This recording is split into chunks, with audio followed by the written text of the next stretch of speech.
বেয়া লাগে তেতিয়া যেতিয়া এনেবোৰ কথা দেখা পাওঁ। মেঘালয়ত হৈছোঁ এনেবোৰ কাণ্ডৰে। আজি এজন ল'ৰাক বিয়া পতাই দিবলৈ মাক দেউতাকে চিন্তা কৰিব লাগিব।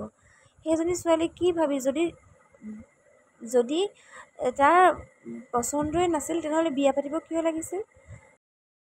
আৰু আজি আমাৰ ৰাতিপুৱাটো ষ্টাৰ্ট হৈ গৈছে ইতিমধ্যে। আৰু মাছৰ কাৰণে এয়া ৰেডি কৰি থৈছে দানা। আৰু এইজোপা ফুল পাতবোৰ খাই ছাগলীয়ে শেষ কৰিলে। আৰু ইয়াৰ ফুলখিনি ইমান ধুনীয়া দেখোঁ মই, বহুত দিন ফুলি থাকে। আৰু ইয়াৰ ডাল এটা ৰুই দিলে ইয়াৰ পৰা ধুনীয়াকৈ পোখা মেলি বহুত ধুনীয়াকৈ ফুলে। সময়ৰ অভাৱত কৰিব পৰা নাই। এয়া চাওঁ আজি আকাশখন ইমান ধুনীয়াকৈ ৰ'দটো ওলাই আহিছে। ইমান ধুনীয়াকৈ গম পাইছোঁ যে আজি আমাক ৰ'দে শুকুৱাই পেলাব। অসমীয়া মোৰ পৰিচয়। মোৰ জীৱনটো তেতিয়ালৈকে ধুনীয়া হৈ থাকিব যেতিয়ালৈকে তুমি মোৰ লগত থাকিবা। এনেদৰে লিখা এগৰাকী প্ৰফাইলত লিখা এগৰাকী বোৱাৰীক এগৰাকীয়ে পইচা দি পালে।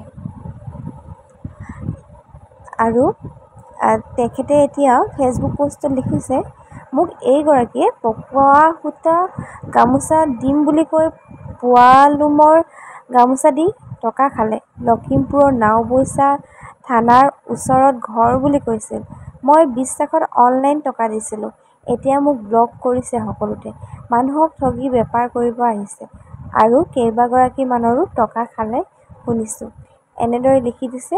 আজিকালি ফেচবুকত সকলোৱে নিজৰ মনৰ ভাৱ প্ৰকাশ কৰি দিয়ে। কিন্তু এইটো পষ্ট দেখি মই আচৰিত খাইছোঁ। একদম প্ৰফাইল ফটো মাৰি দি দিছে এনেকৈ টকা খাইছে বুলি। মানুহবোৰ কিন্তু আজিকালি বহুত আচৰিত সঁচাকৈ। এনেকৈ মানুহক ঠগিব নাপায়। আৰু এইটোৱে অকল এইটো ঘটনা নহয়, আৰু অলপ সময় পিছত আকৌ এটা ঘটনা দেখিলোঁ। আচলতে ভুক্তভোগী, গতিকে তেওঁ তেনেদৰে খঙত লিখি দিছে। কিন্তু এডোখৰ ঠাইক লৈ কমেণ্ট কৰাটো মানে ভাল নহয়। কাৰণ আমাৰ ধেমাজিক লৈ যদি কোনোবাই এনেদৰে লিখি দিয়ে তেতিয়া আমাৰো বেয়া লাগিব ন। এগৰাকী দুগৰাকীৰ কাৰণে ইমান গাল মানুহৰ প্ৰব্লেম হোৱাটো ভাল কথা নহয়। মানে মাজুলীৰ এগৰাকী বোৱাৰী নেকি, আমাৰ হাবুঙৰ পৰা বস্তুটো কাপোৰ এখিনি লৈ গ'ল। ব্যৱসায়ত যেতিয়া এটা কষ্ট কৰি কাম কৰি থকা হয়, এনেদৰে ধাৰ লৈ যোৱাৰ পিছত বস্তুটো লৈ যোৱাৰ পিছত দিব লাগে ঘূৰাই। নিদিলেও কিন্তু এনেকুৱা কৰিব নাপায়, ব্লক কৰি দিয়ে। এনেকুৱা কৰিব নাপায়। তাকে এগৰাকীয়ে লিখিছে, আপোনাৰ ব্যক্তিগত ব্যৱসায়ৰ বাবে মাজুলীক বদনাম নকৰিব। প্ৰথমে মানুহগৰাকীৰ সঠিককৈ ঠিকনা জানিবলৈ চেষ্টা কৰক। কাৰণ কেতিয়াবা মাজুলীৰ নাম লৈ বহুতে এনে কাম কৰে। হয় কথাটো। আৰু যদি মাজুলীৰো হয় আপোনাৰ টকাখিনি ঘূৰাই লোৱাৰ ব্যৱস্থা কৰক। কাৰণ মাজুলীৰ ৰাইজক সুধি আপুনি ব্যৱসায় কৰা নাই। সকলো মাজুলী মানুহ ভাল নহ'বও পাৰে। কথাটো হয়, সকলো মাজুলীৰ মানুহ ভাল নহ'বও পাৰে। এগৰাকী দুগৰাকীৰ কাৰণে গোটেই ঠাইখনৰ বদনাম হয়। আৰু এতিয়া বিশ্বাসত সেই মানুহগৰাকীক দিলে। এতিয়া সেই মানুহগৰাকীৰ কাৰণে এতিয়া যোনগৰাকীক ঠগিছে তেওঁতো আন কাকো কেতিয়াও বিশ্বাস কৰিব নোৱাৰিব। এইবোৰ নাপায় কৰিবলৈ আচলতে। মাজুলী বুলি চিঞৰি থকাতকৈ আপুনি এজাহাৰ এখন থানাত দি দিয়কচোন, তেতিয়া লাভ হ'ব। ভাল নাপাওঁ এনেবোৰ ভিডিঅ'। কিন্তু নিজৰ ঠাইখনৰ নাম শুনি চালোঁ। হয়, নামবোৰ শুনি বহুতে চায়।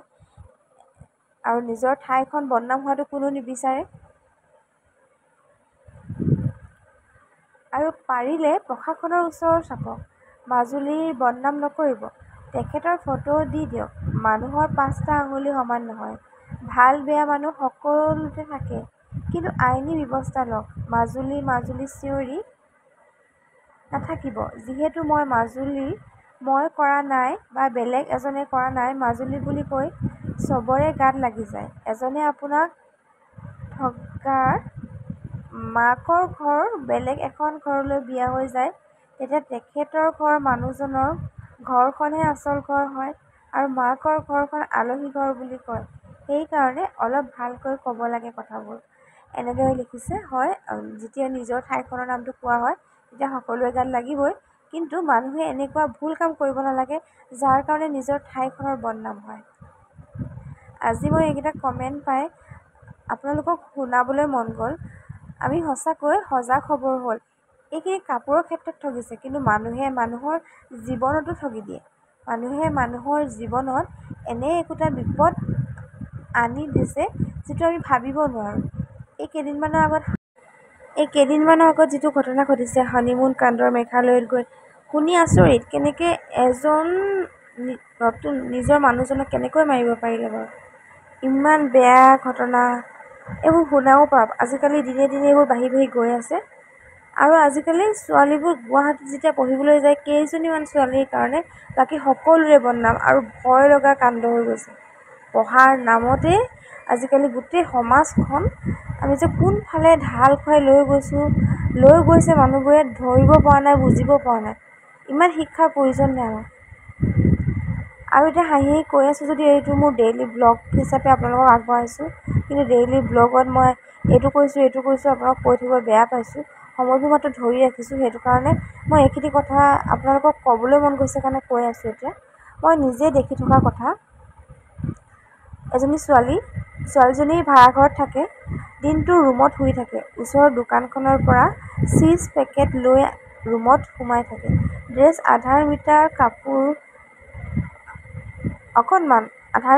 হৈ যায়, একদম আল্ট্ৰা মডাৰ্ণ। দেখাত খুব ফটুৱা লাগে, কিন্তু বান্দৰী যেন লাগে। সন্ধিয়া হ'লেই ল'ৰাৰ লগত ওলাই যায়, ক'ত যায় কি কৰে ভগৱানে জানে। ৰাতি ঘূৰি আহে ঢলং পলং কৰি, আকৌ দোকানৰ পৰা এক পেকেট চিগাৰেট লৈ যায়। দিনটো এনেকৈয়ে পাৰ কৰি দিয়ে।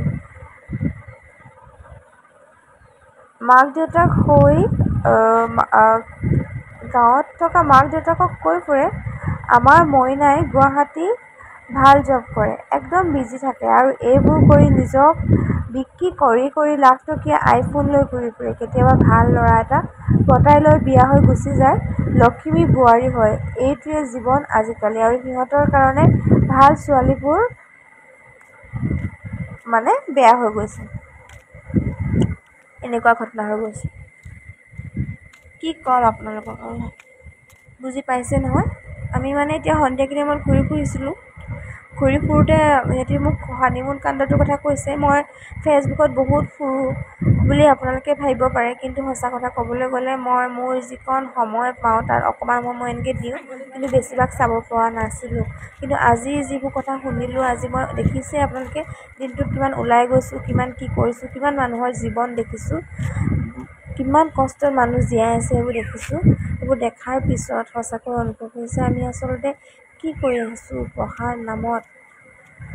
পঢ়াৰ নামতেই হওক আজি সমাজ